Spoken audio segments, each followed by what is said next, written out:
Blink. Yep. Hop, hop, hop, hop. Ba-da-ba-ba-ba-ba-ba. Why aren't you on your mark? Ba-da-ba-ba-ba-ba-ba. Ba-da-ba-ba-ba-ba. It's Wednesday.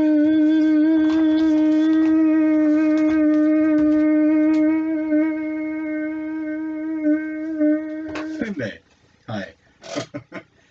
But Jimmy, it's Monday. Yes, it is. Happy Labor Day. I was in Long Beach all last week, so I did not get a chance to go to the funny book store, but I did today. And, I've been hearing a lot of talk about these DC comics that they have now. Doesn't sound like my thing, but uh, since I guess I have been buying more DC lately, which is not totally nuts, seeing as how no one cares, A, and B. It always has always kind of cycled, since 10th grade has always kind of cycled back and forth. My interest in DC will wane, and then it'll Wanda, and, there's a deep cut Muppets reference for all you Muppet heads out there. I also thought I'd bring this closer to myself. So this is more like a podcast. I once did a podcast in a kind of schmancier one that still no one listened to. I'm not going to name it. This was back when I very first started stand-up, so it was like 2014 maybe. Yeah.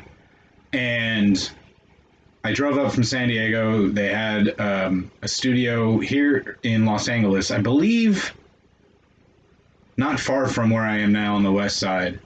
There was a studio also on Woodman, right off the 101 in Sherman Oaks, that I used to drive by all the time because I lived out there. And they had a whole floor, and it was like one of those. They were like it's a radio station. I'm like, come on, man. No, it's not. But anyway, I did this one podcast on the recommendation of a friend of mine. She put in my name. She and I don't really talk that much anymore, but at the time we were like Twitter buddies. And then I was like, sure, because the premise of the show is that it was comedians talking about comic books. So I was more than, obviously I would do that. And I can't remember the names of the guys who hosted it. I don't know if it's still going. I immediately lost interest. I didn't even listen to the episode I was on because I ended up sharing an episode. Again, I don't want to name names. If you want to text me or whatever, I'll tell you. But I was on an episode with a writer of some acclaim, a guy who was like a name in comic books, especially from the Bronze Age, but he wasn't much of a name, and he did some pretty high-profile projects back then that only nerds remember now. And oddly enough, what he was not most well known for is being a loudmouth blowhard, because that's exactly what he was. I mean, it was a dippy show to begin with. And so this guy just talked and talked, and the sum and substance of my contribution was this. This is because this always reminds me. One of the both the hosts were very nice guys, but they both dressed like morons, which is a note I have for most people. And they were very LA morons. That's how they struck me back then, especially before I became one myself. So the one guy, again, I can't stress again how nice they were, and I'm not gonna name names because I don't think it would ever get back. But why risk bumming someone out? But the one guy dressed like a PA on a porn set, that kind of vibe, and then the other guy dressed like he was on his way to the Bauhaus show in 1993. And he had like one black fingernail and a bunch of rings and bracelets and all that. Well, that guy in particular, very sweet man. But when they're like, "Are you about ready?" and he went like this. Yep. and he put the pea popper right in the soul patch area, which for the uninitiated, this is also where Eddie Murphy holds his microphone when he does standing up comedy. And so now every time I see one of these things, I'm didn't do this because it's as stupid as I thought it. I couldn't, you know what I mean? I can see myself. And yeah, that's how dumb that guy looked. Anyway, I hope he's okay. They were, again, I cannot say it enough. Very sweet boys doing their little podcast, which is exactly what I'm doing. They probably had 10 times the downloads that I do, but you want to talk about a low bar. Anyway, also, this thing here, again, I feel like I'm, I could be Christian Slater, right? Pump up the volume? All right, anyway. I bought some comics. I've been really, because I've been broke again as hell, so I've really been scaling back. But it feels good because, for one thing, I'm not as financially stretched if I don't spend a bunch of money on comic books. Who would have thought? Call or go ahead. But also because, as I believe I'd mentioned, I was just getting kind of burnt out on the funny books in general. And as it turns out, and I've learned this lesson before, but it's one of those cyclical things that just kind of has to happen. I'll get to a point where I'll be like, I don't even want to read half these books. So it's like, well, why the hell am I buying them? Just to have the whole run. But I'm not in the 8th grade anymore. That is it. When I was a kid, I didn't have the money to, buy at the rate that I do now. And then I became an adult, and I was like, well, now I can have all the comics, and especially when I was working in the shop, because then I didn't even have to pay my own money. You know what I mean? So now we're back to like, oh, right, I don't need entire runs of books that I don't, because that would happen a lot when I worked at the shop. I would get hundreds of comic books every week, hundreds of dollars worth of comic books every week. Probably somewhere in the neighborhood of like 30 to 40 books a week, though, which is still too many. And there would always, I remember for a while there, especially when I was very first starting stand-up and I was out a lot, and so I wasn't getting as much reading in as I might like. And at that point, I was at the shop 24/7. That's not right. I was there 5 days a week, though, and I was being paid mostly in credit. He would kick me down some cash once a week, but it was largely in credit, which I had no problem utilizing. I used all of it. But then I would end up with this huge stack of books, and I'd be so far behind. And I remember then, this is very on the nose for me, but I would do this thing where I would have to read them in order. I have to go by week, and then within each week I go alphabetically. Obviously, with these picks of the week, I'd make an exception for that. But since that's for a thing, the way my brain works, like, all right, we'll allow it. But generally speaking, I have to read top to bottom alphabetically. Sometimes I'll change that up too, like if there's a crossover, like the X books tend to follow a certain order that's not necessarily alphabetical, so there's that. What was the particular point of this rant? Oh, right. Well, just that I feel better these days about the funny books. Plus, also taking a week off, even though I'm going to be going to the shop again this coming Wednesday. Oh, I need to change my Fantastic Four calendar. The Heroes Return FF. Ugh. I still haven't read that. Is that the Jim Lee FF? It is. I'm sure the art is great, but is it? I don't remember. The Heroes Return, this was after they had killed the Fantastic Four and then brought them back. They were never dead. They were just off planet. It was after the Onslaught. This was when I was not only not reading any superhero comics, but I wasn't even keeping track of anything. So I guess I won't get off on that. But, so I can get back to where I was going.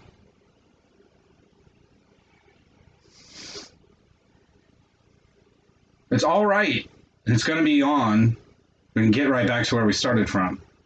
Oh, right. Being in Long Beach all last week, I house sit for a buddy of mine down there, and like on a fairly regular basis, and they've got the whole cable setup, or not cable, but all the streaming services you could possibly want.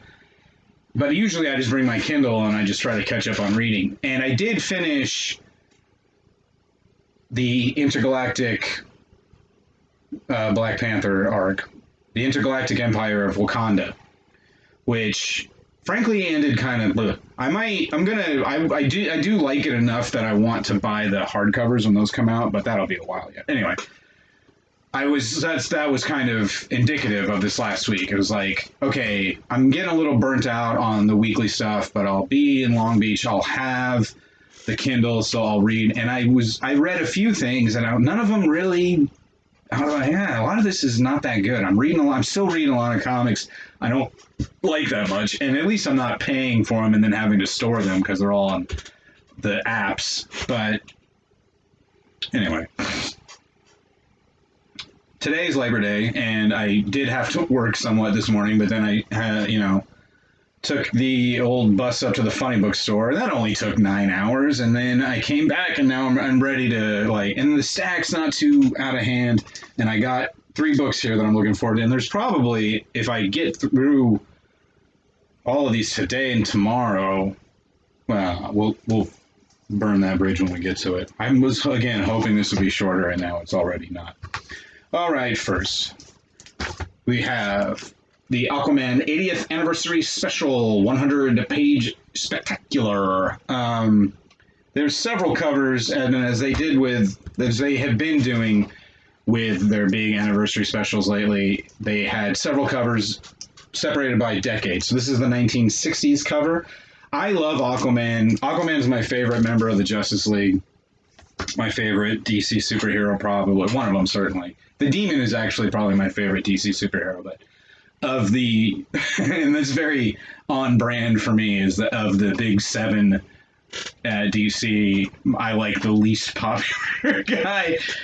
But I like Aquaman. I don't know. I don't have a way to explain it. A lot of it had to do with when I was in high school, Peter David wrote Aquaman, and it was super good. And then I got back into Aquaman when Jeff Parker was writing it, and that's still a run I'm in awe of. Dan Abnett was writing it most recently, and then Kelly Sue DeConnick took over, and I haven't read her run yet, but I did like the Dan Abnett one a lot as well. I picked the 1960s cover because it was drawn by Walt Simonson, who's always been one of my favorites. This isn't what I would consider, his best. I mean, it's a perfectly suitable cover, as you can see. It's just not anything great. The other ones were fine, but I kind of was just like, I saw Simonson's name, I'm like, we'll go with Walt Simonson. So, yeah, 100 pages of Aquaman stories that are probably largely not in canon. Sign me up. This one I'm even more excited for. This is the Midnighter Annual for 2021. I don't think this is the first annual they've ever printed. Ooh, and I think that's, is that Metallo's skull or Brainiac's skull? Regardless, I'm excited for Midnighter. The Midnighter, as I have... Ooh, and Becky Cloonan is working on this one, and so is Michael Oeming. Michael Avon Oeming, or Aiming, I'm not sure how to pronounce his last name. Midnighter I've mentioned a bunch of times recently because he's in that Superman and the Authority book. He started out as essentially a Batman analog who was also in a gay relationship with Superman, and that has, I mean, that's still true. He's still gay and he's still dating Apollo. But, that was 20-some years ago, so the character has definitely evolved on his own. But even in the earliest days, the way Ellis, I think it was Ellis, Warren Ellis wrote him originally. And it's everything about, the Midnighter is everything I like about Batman without all the stuff I don't really like about Batman.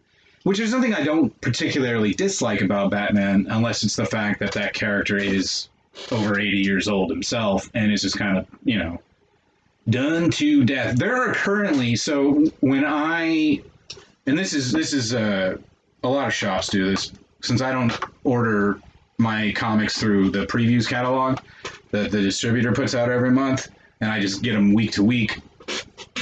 he's got a big list that he makes a new one every couple months, I think. And then I check off all the books that I want. And the Batman titles, I counted them, there were 21 Batman titles on the shelf. I mean, a lot of them are minis or one-shots or crossovers. But even so, there's still like at least 4 monthly Batman titles. Not that crazy. And that's not counting like Nightwing and the other sort of spin-off books. That's too many titles. Batman's just kind of been done to death. Midnighter has also been kind of done to death under the guise of Batman, but it's just his dialogue tends to be, for my money, a little more noir-y, a little more, Batman, one of the things I do like about Batman as a character and how my favorite Batman, like the one, Frank Miller Batman or Greg Rucka Batman or even Grant Morrison Batman, is that Batman's like a strong and silent type, which I like that. I like that about his character. Midnighter is not so much. Midnighter is a shit talker, and it's really, really fun. I think that's where I was trying to get at. So good. Well done. And then also this week, I'm not sure, this might have come out, I think this came out the week previous, but this is Superman 78 #1. This is a variant cover, which I don't normally go in for, but this was the last copy they had. So I'd been kind of dancing around this. I wasn't sure if I was going to pick it up. And my old friend Tim Cotton messaged me and wanted to know if I might be into doing a podcast with him. He's a big podcast guy. Timmy Cotton, as I've known him for over 30 years now. Jeez Louise. I mean, we haven't always been in touch, but thanks to social media, we have since reconnected. He was the younger brother of James Cotton, who was my absolute best friend in the 7th grade. And I liked him, but he was kind of like the little brother. Hey guys, wait for me. But the 3 of us were all super into comic books and video games and stand-up and everything else. So now Timothy's a grown man, and he goes by Tim. And, actually goes by Tim Wilde. He changed his last name, in fact, to his mother's maiden name. Which he's actually, I think, my cousin Ronnie took his wife's last name when he got married. It's a similar thing. I can't believe that Ronnie wouldn't want to be a Callaway. Which he wasn't, he was a Caulfield, because he's anyway. So yeah, Timmy asked me if I'd want to shoot the old poop as far as DC, because he's a big DC guy himself. So Superman 78, this is something DC's actually been doing for a while. Back about almost 10 years ago, not quite, they started a book called Batman 66. And so that was a comic book, essentially an extension of the television show of the same name from the 60s. And it was drawn by Mike Allred, which was really the only... I didn't care for the book myself. Wait, did Allred actually draw it? I don't think he did. I think he might have done some of the covers. I could look it up, but I don't want to. So that book was very popular. It lasted a lot longer than I ever thought it would. And then I don't think... that ended. That must have ended a while ago, but it seems like now they're starting to do it again. So this is a Superman comic book that takes place in the kind of the universe of the Richard Donner films, starting with 1978's Superman. I love those. Well, I love the first 2. Superman 1 and 2 hold up pretty well. They're very silly and goofy, but they do kind of... It is definitely like a childhood nostalgia thing, because I saw them when I was a kid. And would watch them. Like Superman 2, I seem to remember. I think one of my best friends back in childhood was Robert Wilson, and I think he had a copy of Superman 2, not the first one, but we would watch Superman 2 a lot, and it was one of the funnier ones. And then in Superman 3, they tried to go even funnier, and it was not a good idea. No, hey, we were going to do another Superman movie, but Donner wants out, so who are we going to get? Oh, what about the guy who directed A Hard Day's Night? Sure. And then 4 is an abomination. But yeah, 1 and 2 are spectacular. Like I've always liked Christopher Reeve as Superman. He's probably still my favorite Superman. Although I think Welling did a fine job. on Smallville, which I never got past season 1. But I like that kid as Superman. I thought he was pretty good. Right, Superboy, I guess. Christopher Reeves was probably always going to be Superman to me. And I've always liked how, especially in the first two, like, they got to the essence of the character, which is ironic because the creators of Superman, the guys who created his essence, sued the balls off Warner Brothers because they were making a gajillion dollars off this movie, and Schuster was blind, and neither one of them was it. Yeah, Schuster was pretty much blind by that point. Couldn't even draw anymore, so they were like, "Could you please give us some of these dollars that you're pulling in hand over fist?" And they finally did, to their credit. But yeah, so with absolutely no input from the creators of Superman, they really brought the character down to its essence. And I also will watch anything with Marlon Brando. So yeah, that's I'm looking forward to this. This should be fun. Oh, and that's been Picks of the Week. Da da da da da da. Now, so I just had the one book last week, if you'll recall, and it was this, God of Tremors by Peter Milligan and Peter Kowalski. I really liked it. It was, I'm kind of, the litmus test I'm kind of giving books these days is, did I need to buy this?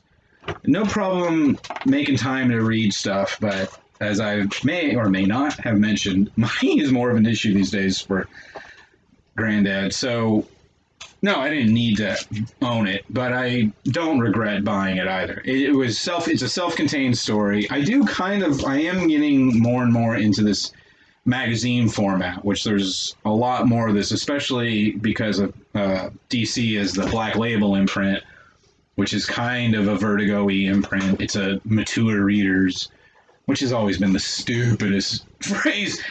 Show me a mature reader who collects comic books. You can't do it. The story is it takes place in the 1800s in England, and it's rife with, religious fervor, etc. And our main character suffers from epilepsy, and his preacher father is convinced it is the devil, and he's trying to literally beat it out of him. And it becomes like this one of my favorite kinds of stories, which is like a Twilight Zone revenge type thing. Tales from the Crypt is also very good at that. That's always been one of my favorites. It's a very simple premise. It's a very simple format. You have good, you have evil.